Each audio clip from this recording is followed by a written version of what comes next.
আসসালামু আলাইকুম সকলোকে। ছেকেণ্ড পাৰ্টটো আপোনালোকৰ মাজলৈ আগবঢ়াই দিলোঁ। ইমানেই ধুনীয়া লাগিছে চাওকচোন, কাছ এজনী ওলাব ইমান ভাল লাগিছে। মোৰ আব্বাৰ অপাৰেশ্যন আপোনাৰ 2023 চনতে কৰা হৈছিল। তেওঁৰ এতিয়া ইণ্টেকাল হ'ল আজি 2 মাহ 15-20 দিনমান হ'ল। আপোনাৰ মানে অপাৰেশ্যন ঠিকেই আছিলে, তাৰ পাছতে মানে অন্য বেমাৰ কিডনিৰ প্ৰব্লেম হোৱাৰ বাবে মোৰ আব্বাৰ মৃত্যু হ'ল। তেওঁক আল্লাহে বহেষ্ট নচিব কৰক। বহুত মনত পৰে, বহুত দুখ লাগে। তেওঁৰ জৰিয়তে মই গুৱাহাটীখন প্ৰথম দেখিলোঁগৈ, চাবলৈকে পালোঁ, নহ'লে কোনোদিন যোৱা নাছিলোঁ। আমি প্ৰথম গৈ একুৰিয়ামত সোমালোঁ। একুৰিয়ামত ইমান ধুনীয়া ধুনীয়া মাছবোৰ ইমান ধুনীয়াকৈ আছে চাওকচোন, ইমান ভাল লাগিছে।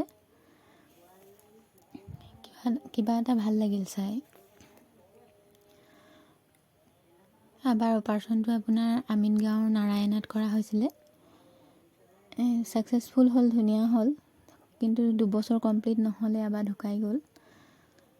আল্লাহৰ হুকুম আৰু, তেওঁক আল্লাহে জান্নাত নচিব কৰক। সকলোৱে দোৱা কৰিব।